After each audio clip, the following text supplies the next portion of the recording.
விக்னேஷ், விக்னேஸ்வரன் மற்றும் விஜய் இவர்கள் ஒன்று சேர்ந்து விழுப்புரம் மாவட்டம் திண்டிவனம் வட்டம் திண்டிவனம் அருகாமையில் இருக்கக்கூடிய விட்டாவரம் கிராமத்தை சேர்ந்த என் அருமை தம்பி, பாசமான தம்பி, பணிமான தம்பி, ஒரே தம்பி, ஒப்பற்ற தம்பி, ஒரு வேலையை செய்யக்கூடாது என்று சொன்னால் அந்த வேலையை செய்ய மாட்டான். ஒரு வேலையை செய்து முடிக்க வேண்டும் என்று சொன்னால் அந்த வேலையை செய்து முடித்து விட்டுத்தான் அடுத்த வேலையை செய்வான். அப்படி என்றால் இங்கே பேசக்கூடாது, இந்த வார்த்தை இப்படி பேசக்கூடாது அப்படி என்று சொன்னால் நிச்சயமாக பேச மாட்டான். இந்த இடத்துல நேரத்தை கடத்தக்கூடாது என்று சொன்னால் கடத்த மாட்டான். அப்படி உயிருக்கும் மேலான தம்பி, என் சொந்த பந்தங்களை எல்லாம் மீறிய ஒரு தம்பி. ஆமா, என் சொந்த பந்தம் என்றால் என் மனைவி, மக்கள் இவை அனைத்தும் மீறிய என் தம்பி, என் பாசமான தம்பி, என் உயிருக்கும் மேலான தம்பி. அப்படின்னு பேர் தான்.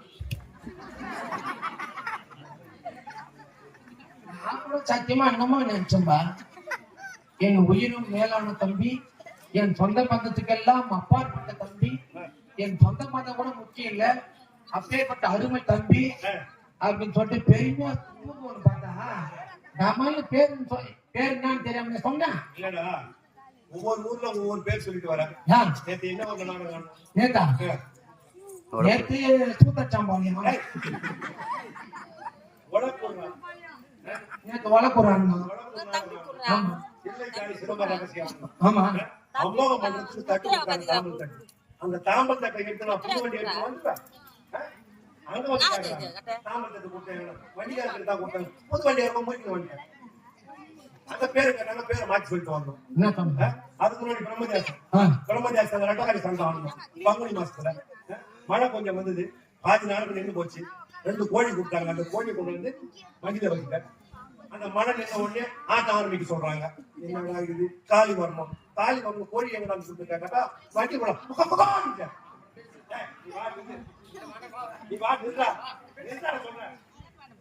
அந்த கோழி எடுத்து உள்ள வச்சுட்டேன்.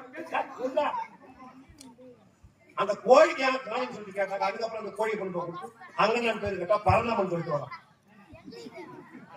ஊருக்கு ஒரு பேர் சொல்லிட்டு வர. நான் ஒரு முறை சாம்பல் தட்டு தேர்ந்தெடுத்தேன், கோழி தேர்ந்தெடுத்தேன். அதே வேலை தான். நாளைக்கு விட்லாபுரத்துல யார் வீட்டுல கோழி காணாம போனாலும் என்ன வந்து கேட்கா. ஐயா, இதே கிராமத்தை சேர்ந்த விஷ்ணு அவர்கள் என்னுடைய நாடக மன்றத்தின் நகைச்சுவை வேந்தனாக வளரக்கூடிய அன்பு தம்பி, பாசமான தம்பி. இதே கிராமத்தை சேர்ந்த விட்லாவரம் கிராமத்தை சேர்ந்த இதே கிராமத்தை சேர்ந்த விட்லாவரம் கிராமத்தை சேர்ந்த இப்பதான் சொல்லி முடிப்பேன். இதே கிராமத்தை சேர்ந்த விட்லாவரம் கிராமத்தை சேர்ந்த பேர் தான் விஷ்ணு என்று சொல்லக்கூடிய கலைஞர் நண்பர் வெங்கடேசன் அவர்களை பாராட்டி 15 ரூபாய் கொடுத்திருக்கிறார். அண்ணா குடும்பத்தார்